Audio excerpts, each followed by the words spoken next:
बनाने का संकल्प लेकर ये प्रयास शुरू किया था।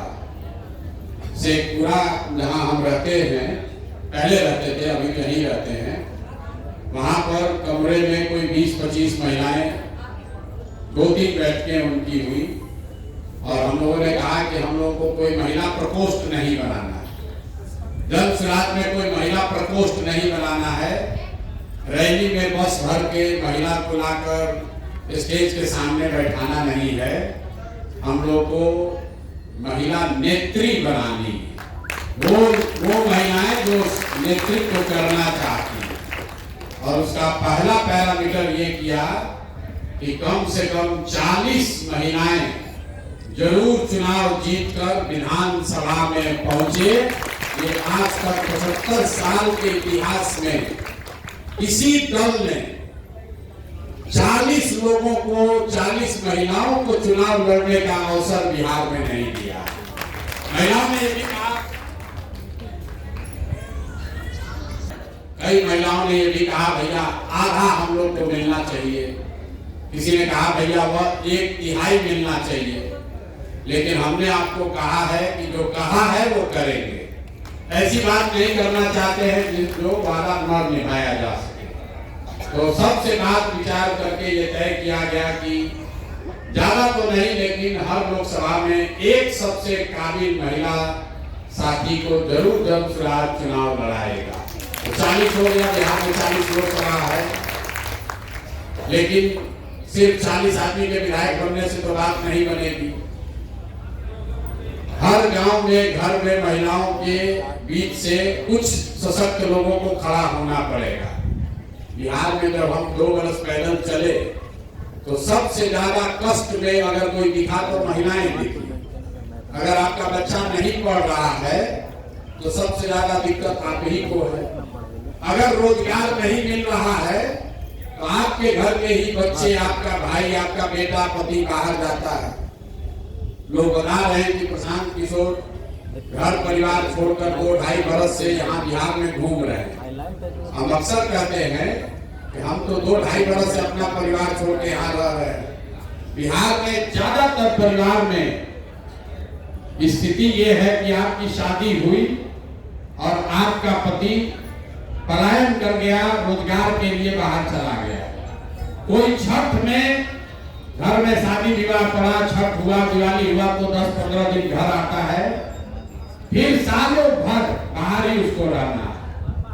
देश के किसी भी हिस्से में सामान्य परिवारों में अगर पति साल भर बाहर रहे तो उसका शादी टूटिए जाना है। ये सिर्फ बिहार में ही संभव है कि महिलाएं 20-20 साल तक अपने पति के साथ उनको नहीं रहना। और लोगों को लगता है तो जीवन की सच्चाई है, भैया कमाना है तो बाहर जाना ही पड़ेगा। ये बहुत बड़ा कष्ट है, कोई इसकी चर्चा नहीं करता है। आपकी शादी हुई और जब तक आपका पति, उसका शरीर थक न जाए, बूढ़ा न हो जाए, तब तक वो बाहर ही कमा रहा है। आपका बच्चा जो जवान है उसको पढ़ने के लिए बाहर ही जाना है। अगर आपके बाबूजी बूढ़े हो गए तो उनको दवा के लिए बाहर ही जाना है। जो पलायन का दंश है ये सबसे बड़ा दंश है। कुछ लोग यहाँ कुछ पैसे वाले लोग बैठे, उनको लगता है कि तो सब गरीब आदमी मजदूर सब जाता है। ऐसी बात नहीं। जो गरीब है उसके घर का पति, उसका बेटा जा रहा है मजदूरी करने। जो थोड़ा बहुत पैसे वाले लोग हैं उनका बच्चा, उनका पति जा रहा है नौकरी करने। लेकिन जा रहा है सबको। गांव में शायद ही कोई ऐसा आपको गांव मिला है जहां पर जवान लड़के आपको रोड पर मिलेंगे।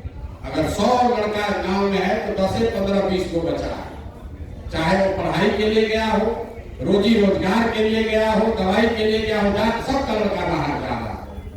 इसलिए जरूरत है महिलाओं को जागृत होने के लिए, खड़ा होने की। अगर बिहार में स्थिति परिवर्तन होगी तो सबसे बड़ा फायदा बिहार के महिलाओं को होगा, क्योंकि आप ही यहाँ रहते हैं। आपका पति तो फिर भी मान लीजिए कितना भी कष्ट है, बॉम्बे घूम कर आ रहा है, आपका पूरा जीवन यहीं पर बीत रहा है। यहाँ अगर बिजली नहीं थी तो आप ही को ढिबरी और ललटेन में रहना पड़ता था। बिजली आई तो सबसे बड़ा फायदा महिलाओं को हुआ। आपके घर में भी तो बिजली जल रही है, इसलिए व्यवस्था अगर सुधरेगा तो सबसे बड़ा उसमें आपकी सबसे बड़ी हिस्सेदारी है। आज एक समूह में आप यहाँ आए हैं, क्यों आए हैं? कि बहुत सारी महिलाओं ने कहा भैया हम लोग राजनीति तो करना चाहते हैं, समाज में निकलना चाहते हैं, लेकिन परिवार का वैसा सपोर्ट नहीं है। आपके घर में कोई पुरुष है, आपका बेटा है, भाई है, वो राजनीति करने जाता है, भले 10 वर्ष में उसका कुछ ना हो, फिर भी परिवार से उसको मदद मिलती है। कोई महिला अगर बाहर निकल रही है, आदमी द्वारा कहे घर का आटा गील कर रही हो, तुमको कोई जाने का जरूरत नहीं। इसलिए हमने आपको ये व्यवस्था बनाई है, अगर आपको राजनीति करनी है तो गाड़ी सुविधा हम आपको देते हैं। गाड़ी से सहेली के यहाँ भी जाइए, रिश्तेदार के यहाँ भी घूमिए, थोड़ा आपको मतलब बेवकूफ भी बनाइए, लेकिन महीना में 10-15 दिन में अगर ठीक से काम कर लीजिएगा तो जनसुराज का भी काम होगा, आपका भी काम होगा और समाज का भी भला होगा। अभी तक किसी दल ने इतना बड़ा रिसोर्स महिलाओं को नहीं दिया होगा। एक साथ 250 गाड़ी, आप पैसे की नहीं है, गाड़ी जो है वो आपके लिए मोबिलिटी है, आपकी स्वतंत्रता का हथियार है। घर में आप 4 घंटा अगर आपको गाड़ी मिली है, कोई घर से पूछने की जरूरत नहीं है कि काहे जा रहे हैं, 4 महिला बैठ कर आप जा सकती हैं। इसलिए 1000 महिलाओं को ये सुविधा हम लोग दे रहे हैं। 4-4 का समूह बनाइए, गाड़ी पर बैठिए और अपने समाज का नेतृत्व खुद कीजिए। 50% सीट यहाँ रिजर्व है पंचायती त्रिस्तरीय व्यवस्था में। 10 में 1-2 मुखिया ही ऐसी है, आप करते भैया हमारा पति नहीं करता, हम करते हैं। 10 में 8 आदमी उसका बेटा और उसका पति ही कर रहा है। जितना नया लड़का है कहता है 2 वर्ष से मुखिया है, उससे तुम्हारा तो उम्र नहीं, हम तो 33 साल के हो, 27 साल का माई है, चलाते तो हम ही नहीं दिया।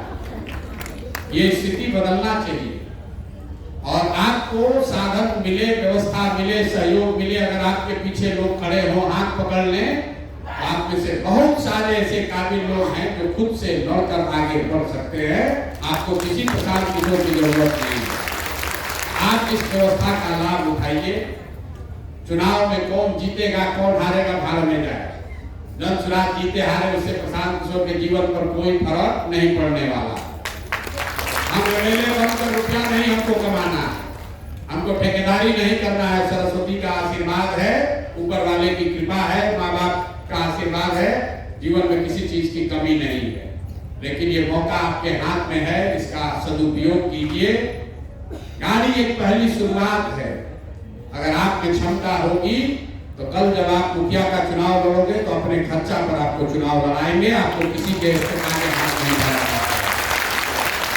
अगर आप में क्षमता होगी तो आप सरपंच बनिए, मुखिया बनिए, जिला पार्षद बनिए, विधायक बनिए। आपको अपने घर वालों से पैसा मांगने की जरूरत नहीं है। आपका भाई, आपका बेटा इतना काम तो होना चाहिए ना भाई, होना चाहिए ना।